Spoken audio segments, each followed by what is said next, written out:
Hey, how's it going? So, yeah, I know it's probably no surprise, but yeah, I was very inspired by Black Sabbath when I was young, and still am inspired by Black Sabbath.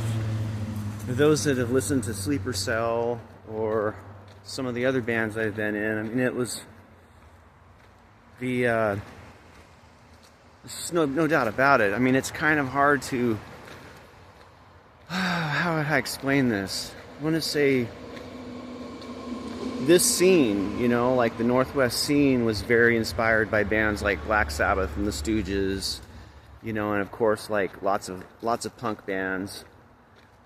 But bands like Sabbath and the Stooges, I think, were just remain no matter what. And Alice Cooper, maybe old Alice Cooper, Kiss, um, but they remained something.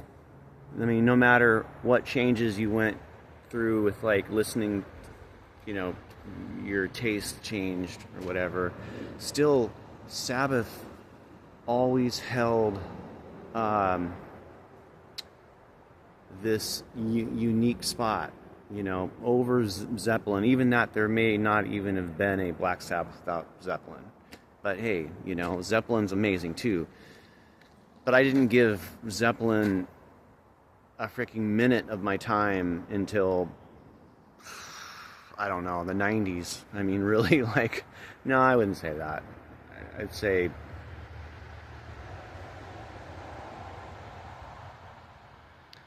probably late 80s. Late 80s, but we're not talking about Zeppelin. So, I remember buying Sabotage when I was a kid. I mean, we're going back to the 70s, so I was a kid listening to Black Sabbath and being like kind of obsessed with how unique, or just how, I don't know. I mean, something about it just clicked. It was different than, really, they were very different compared to a lot of the the heavier classic rock bands that, I can say that I tried to find them all, and we're talking about like between like 1978 through 80, really before we really found, myself, my brother, and friends really found the new wave of British heavy metal, which was more like 81-ish, something like that. So there was like AC/DC, Deep Purple, Black Sabbath, Ted Nugent. I actually love Ted Nugent. I know he's, it's, Ted Nugent. But back then, he was fucking hardcore, no doubt about it. Like, he was over the top, and shit, man, loved it. Kiss, of course, Black Sabbath, Alice Cooper. I'm probably going in circles now. But, so, I remember bands, or not bands, but the albums. So, Sabbath Bloody Sabbath, when that came out, I think I bought it when it came out. I mean, that's like, I'd have to look at 78 or something. And that's it's a pretty scary album, I mean, in a sense, like, the graphics on the front and back, like trying to put that together with the meaning of Sabbath Bloody Sabbath, and whoa, I mean, being a kid, and this is, heavy, and not really knowing. I remember like listening to songs, and there was like, Snowblind and Sweet Leaf, and I knew there was something to Sweet Leaf regarding. I remember like that. I think I caught on to that pretty quick for some reason, but that, it was about smoking something that was going to change your vision, change your mind,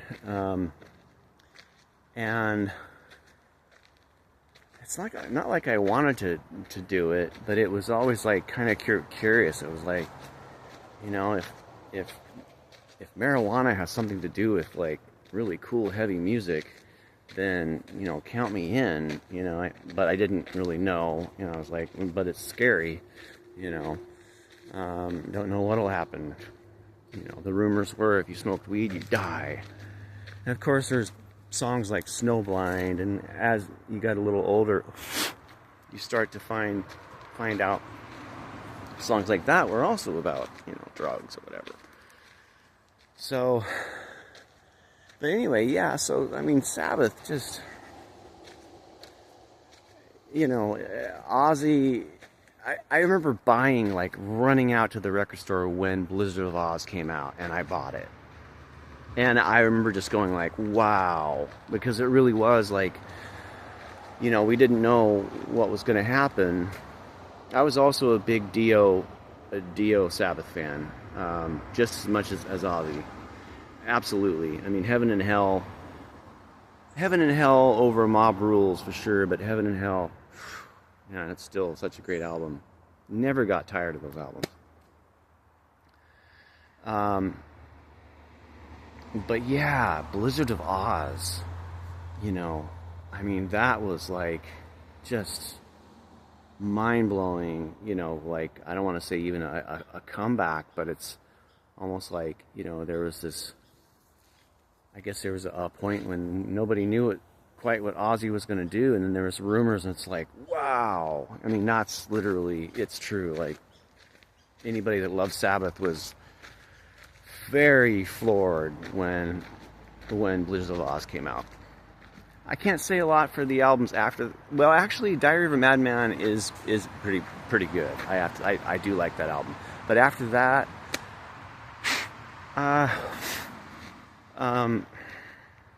don't know. I just had a hard time getting into Bark at the Moon or like anything after that very much. And of course, I mean, but I guess, I don't know. It's just, for me, it was very much specifically Sabbath and the first two Ozzy albums. But man, I mean, if Ozzy, you know, Ozzy was just such a profound influence on rock and roll and metal and, you know, some punk rock too. I mean, you know, no doubt about it. Yeah, let me try to think of anything else. I never got to see Ozzy Osbourne. I was thinking about that. I was like, did I ever get to see even Ozzy?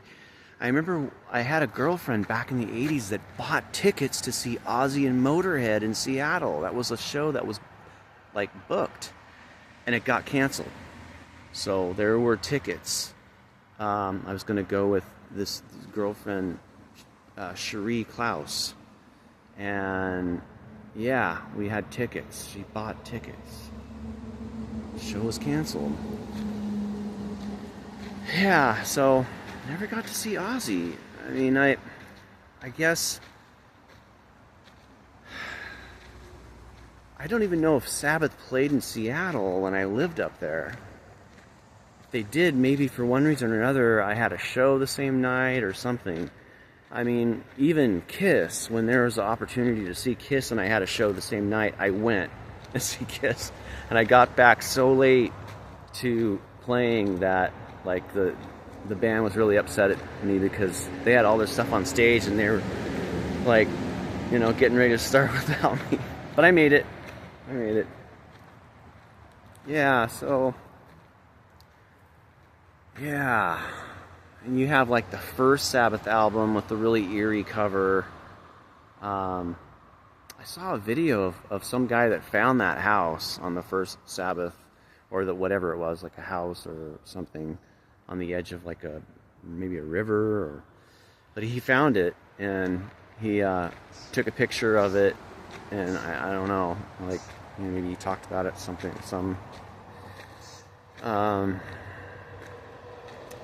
then of course Volume 4, you know, Paranoid, you know, one of the heaviest classic rock songs ever is Into the Void. And that was very influential on bands like the Melvins and you know, stuff like, I mean, like anything that was, yeah, I mean, they're just the whole, really like the whole stoner rock genre. That's where it came out of, you know. I mean, it's like, remember one of the first songs I ever learned was Iron Man and Smoke on the Water. You know, Iron Man was pretty easy, and I mean on guitar. So I mean that was like, God, I was in 5th grade. Yeah, I was in 5th grade for sure. Because I remember I borrowed a guitar from a kid that I was in class with at Wainwright, and I think my friend Gary, back then taught me Iron Man. Then I remember like somebody taught me, this guy Eric Williams taught me, rather Furcrest stoner rocker dude. I don't know what happened to him, but he used to sell us freaking LSD, white blotter, and he always had like really good black hash too. But he taught me a couple Zeppelin songs. Another friend that taught me how to play Fly By Night by Rush. It's weird to think about that. It's like in the 80s, like I really did. On guitar, I learned all these classics. I actually learned guitar songs really before drums. Even though like drums were something that I wanted to play more, I think I just didn't have a drum set. Just didn't have, like, you know, you kind of had to have a drum set. Just didn't happen yet. But we had a shitty guitar, and that worked. I mean, you know, and I borrow a guitar from a friend or something once in a while, and it was just kind of like natural, really. But yeah, I don't know. I'm trying to think if I'm missing anything related to, kind of got off on a tangent, but related to Black Sabbath and Ozzy. Yeah, I don't know.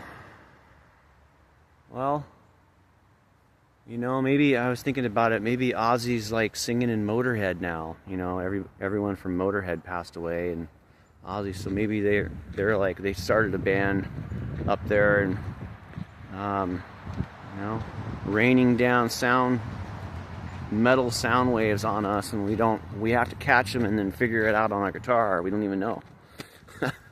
All right.